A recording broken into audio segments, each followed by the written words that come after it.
Hello guys, एटल through the heavens के एक और न्यू वीडियो में आपका स्वागत है। पिछले एपिसोड में हमने देखा था शयन को क्विन लिन के बॉडी के अंदर की एक एंसन बीस्ट के बारे में पता चला था। पर इसके बाद शयन किलिन के पॉइजन के प्रॉब्लम को ठीक करता है और जैसे ही मास्टर लाओ के पास पहुंचता है तो उसे पता चलता है कि गोल्डन सोल बेबी फ्रूट की मदद से मास्टर लाओ अपने सोल के जितने भी लस्ट एसेंस थे उन सबको रिकवर कर चुके हैं। तो अब बारी है मास्टर याला के लिए एक बढ़िया बॉडी रिफाइन करने की। अब आगे तो एपिसोड स्टार्ट होती है और सभी लोग ये सोच रहे होते हैं कि मास्टर याला नई बॉडी पाकर दाऊ सैंग लेवल के कल्ट तक पहुंच जाएंगे। पर मास्टर याला थोड़े से सीरियस थे और कहते हैं कि ये बहुत ही ज्यादा डिफिकल्ट होगा। एज दाऊ जूनन और दाऊ संग एक दूसरे में एक अलग ही लेवल पर लाई करते हैं। एज दाऊ जोन जो कि एक कॉन्टिनेंट में एक टॉप टियर एक्सपर्ट माना जाता है, पर वही दाऊ संग एक गोल्डन पगोड़ा के पीक पर खड़ा होता है। बात करें सेंट्रल प्लेन की ही, तो सेंट्रल प्लेन में दजन रेयर हैं, पर बहुत सारे दाऊ जून देखे जा सकते हैं। पर अभी तक हम लोगों ने दाऊशन कभी भी नहीं देखा। जो पिछली बार हमने देखा वो दाऊशन नहीं था बल्कि दाऊ सैंकास का एक स्केलेटन था जिसमें एक एलीट दाऊ सैं की छोटी सी स्पिरिट की अंश थी। पर दाऊशन का यह सोल का छोटा सा अंश भी इवन ओल्गो जैसिंग और बहुत सारे एक्सपर्ट इवन शयन की हालत खराब कर दिया था। इसीलिए यह कहा जा सकता है कि एक दाऊ सेथ है अपनी पूरी पावर दिखाए तो वह हेवन और अर्थ दोनों को ही डिस्ट्रॉय कर सकता है। लेकिन इसके बाद हम लोग फंगजू जी को देखते हैं जो कि कहते हैं ठीक है, चलो अगर सारे इंग्रेडिएंट्स अब हमारे पास आ चुके हैं तो हम लोग कल से यो चैन के लिए नया बॉडी रिफाइन करना स्टार्ट कर देंगे। एक बार यो चैन अपने पीक स्ट्रेंथ को हासिल कर लेता है तो फिर फॉलन स्टार पवेलियन को किसी भी चीज के लिए वरी नहीं करना पड़ेगा। इवन हॉल ऑफ सोल भी लेता दीप के कील कि इस स्ट्रेंथ के बाद रिवेंज लेने से 10 बार सोचेगा।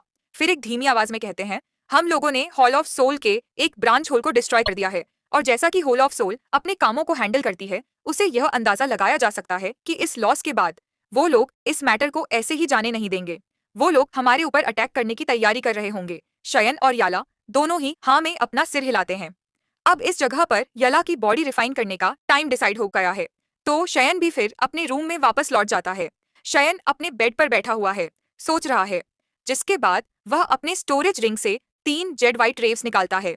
ये वही रेव्स हैं जो कि शयन उस दो संग लेवल के स्केलेटन से लिया था। जब पहले पहले शयन उस रिब्स को पकड़ा था उस कमोशन के बीच में शयन उसको अच्छे से एनालाइज नहीं कर पाया था। पर अब जब शयन उसे देख रहा है तो उसे फील होता है कि ये रिब्स एक हड्डी की तरह पूरा सॉलिड नहीं लग रहा है बल्कि इसका टेक्सचर बिल्कुल सॉफ्ट है और यह शयन के हाथों में काफी ज्यादा ठंडा ठंडा महसूस करा रहा है। शयन को इसको छूकर अजीब सा अच्छा महसूस हो रहा है। शयन देखता है कि रिब्स बहुत सारे मिस्टीरियस कैरेक्टर से भरा हुआ है जिसको वो ध्यान से ऑब्जर्व करने लगता है। कुछ कैरेक्टर्स को भी याद करता है पर इन कैरेक्टर्स के मीनिंग को समझ नहीं पाता है। शयन कहने लगता है on ordinary method in ribs की कैरेक्टर्स को समझ नहीं सकती हैं। पर फिर कुछ सोचता है और फिर उन रिब्स को अपने फोरहेड में रखता है। पर जैसे ही वह रखता है अचानक से वो देखता है बहुत सारी स्पिरिचुअल एनर्जी उन बोन से निकलने लगती है। पहले तो शयन देखकर हैरान हो जाता है लेकिन फिर एक राहत की सांस लेता है। शयन कहता है तो इस बोन के ऊपर एक सील लगा हुआ था जो कि मेरे फोरहेड की टच से खुल गया है। जिसके बाद फिर शयन अपने मुट्ठ को कसता है और फिर हम देखते हैं शयन की हेवनली फ्लेम इस बोन के चारों ओर घूमने लगती है। अब शयन का हेवनली फ्लेम कितना ज्यादा गर्म है वो तो हम जानते ही हैं। इस वजह से जो बंद था वो इंटेंटली बहुत ज्यादा ड्राई हो जाता है। जिसके बाद अगले ही पल हम देखते हैं बोन से कुछ आवाजें आने लगती हैं। शयन देखता है कि अभी भी सेल पूरी तरह से टूटा नहीं है जो पहले शयन ने एक्सपीरियंस करा था। वो तो सिर्फ ऊपर का लेयर था। शयन कहने लगता है तो तसेन का ये स्किल इतना ज्यादा आसानी से नहीं मिलने वाला है।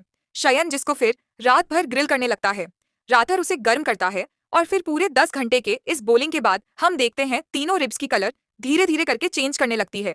व्हाइट कलर बदलते हुए एक deep dark golden colour show करता है। शयन देखता है अब ये बोन पिघल कर लिक्विड बनती जा रही है और उसके अंदर स्ट्रेंज रिपल्स जनरेट हो रहे हैं। यहाँ से कुछ कुछ आवाजें आ रही है। शयन एस्ट हो जाता है, कहने लगता है तो इस तरह से ये सील ओपन हो सकता है। शयन लिक्विड को देखकर बहुत ज्यादा फैसिनेट हो रहा था जो कि इधर उधर जंप कर रही थी शयन।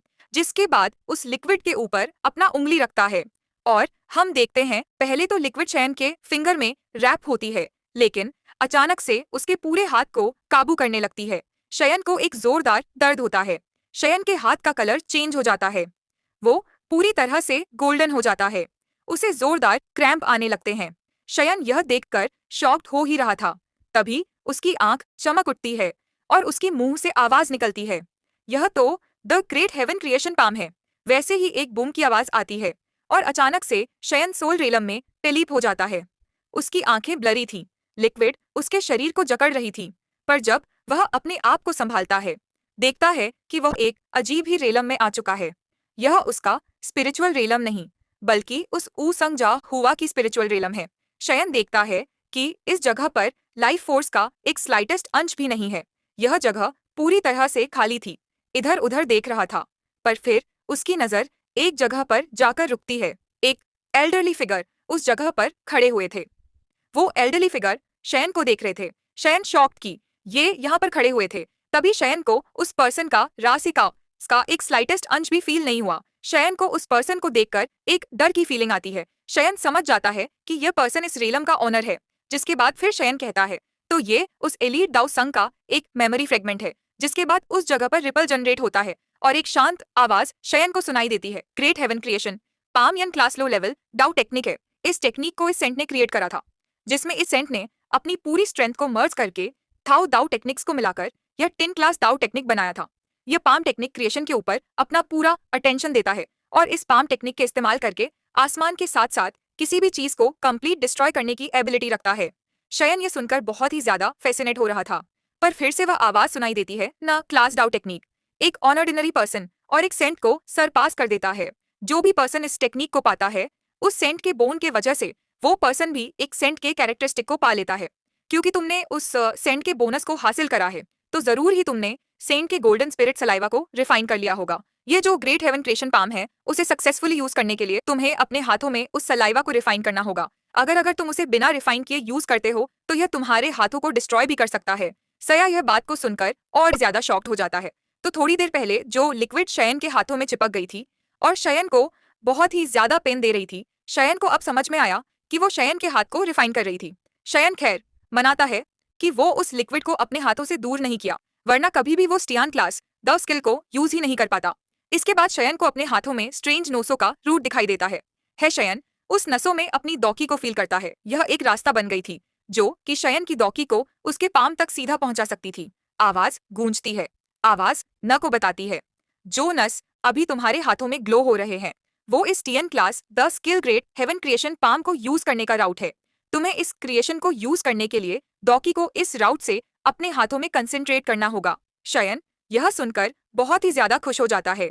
जिसके बाद शयन अपने हाथों को देखता है और फिर देखते ही देखते जो उसके नस ग्लो हो रहे थे वो फीड हो जाते हैं, और उसी के बाद जो फिगर शयन को दिखाई दे रहा था वह भी वहां पर गायब हो जाता है। पर बात यहीं पे रुकी नहीं थी। उसके बाद एक डार्क गोल्डन लाइट चलती है और शयन देखता है कि उसके हाथों में वो अटैक आ गया है। अचानक से शयन का हाथ एम्प्टी स्पेस में गिरता है और शयन फील करता है कि ये अटैक तो बहुत ही ज्यादा पावरफुल है। वहां पर एक बहुत ही ज्यादा बड़ा तूफान बन जाता है। यह दोस्तों वही अटैक है जिस अटैक से डरकर सभी लोग भागे थे। शयन बहुत मुश्किल से अपनी जान बचाया था। शयन फिर एक गहरी सांस लेता है और फिर से वह आवाज शयन को बताती है, डेस्टिन पर्सन इस नाम को याद रखना। सेंट जा हुआ और फिर शयन उस मिस्टीरियस स्पिरिचुअल रेलम से बाहर निकाल दिया जाता है। शयन अब इस पाम टेक्निक को सीख चुका है, पर अब उसे इसे अच्छे से इस्तेमाल करने के लिए प्रैक्टिस करना होगा। शयन इस टेक्निक को सीखने के लिए फिर तुरंत ही एक गहरी सांस लेता है और फिर बैठ जाता है। कहता है, सेंट जाओ हुआ। और वैसे ही हम देखते हैं शो की बॉडी में फिर से एक एनर्जी दौड़ पड़ती है। तो यह नाम सेंट जावा एक कीवर्ड है जिससे इस टेक्निक को इस्तेमाल किया जा सकता है। शयन कंसंट्रेट करता है और फिर अपने डॉकी को उस राउट में लेकर जाता है जिस राउट से फिर वो उस हेवन क्रिएशन पाम को समन कर रहा था। पर दोस्तों इस वक्त हम देखते हैं शयन अपनी एनर्जी को प्रेसा इजिली उस राउट में ट्रेवल नहीं करा पाता है। शयन के हाथों में बहुत सारे नस्ट हैं और जैसे ही शयन किसी और वेन में एंटर करता है वो टेक्निक उसी जगह पर गायब हो जाती है। शयन ने जैसा सोचा था यह चीज उससे बहुत ही ज्यादा डिफिकल्ट है। शयन एनर्जी को अपने पाम में जब इकट्ठा कर रहा था उस वक्त शयन को बहुत ही ज्यादा पेन हो रहा था। शन को तब अपने उस रिफाइंड हैंड के बारे में समझ में आता है कि अगर उसका हाथ अभी रिफाइन नहीं हुआ होता तो पता नहीं शयन को कितना ज्यादा दर्द होता। शयन फिर अपने माइंड को फिर से कंसंट्रेट करता है, अपने हाथों को मलता है और एक बार फिर से डॉकी को अपने हाथ में कंसंट्रेट करने लगता है। पर जैसे ही वो अपने डॉकी को हाथों में ले जा रहा होता है वो राउट को फॉलो करते हुए शयन देखता है कि शयन की डॉकी बहुत ही तेजी से खत्म हो रही है। शयन शॉक्ड। शयन ने इतना हाई लेवल का अटैक सीख तो लिया है पर चयन की बॉडी इस अटैक को एक से ज्यादा बार यूज करने के अभी कैपेबल ही नहीं है। पर चयन को यह मास्टर अटैक यूज करने सीखना होगा। शायद सही टाइम पे जब वो इसे यूज करें तो बड़े बड़े ताकतवर लोग को एक साथ एक झटके में मार दे। और इसी प्रैक्टिस वाले माहौल के साथ यह एपिसोड यहाँ पर खत्म हो जाता है। तो ये एक्सप्लेनेशन कैसा लगा? अगर वीडियो पसंद आया है तो इसके ऊपर एक लाइक ज़रूर कर देना, कमेंट करके बताना कि वीडियो आपको कैसा लगा। चैनल को अभी तक सब्सक्राइब नहीं कर रखा है तो सब्सक्राइब करके बेल आइकॉन ऑन कर लेना, ताकि जब भी मैं वीडियो डालूँ तो आपको सबसे पहले पता चल जाए। सब लोग एक लाइक और एक कमेंट तो ज़रूर करना। Thanks for watching.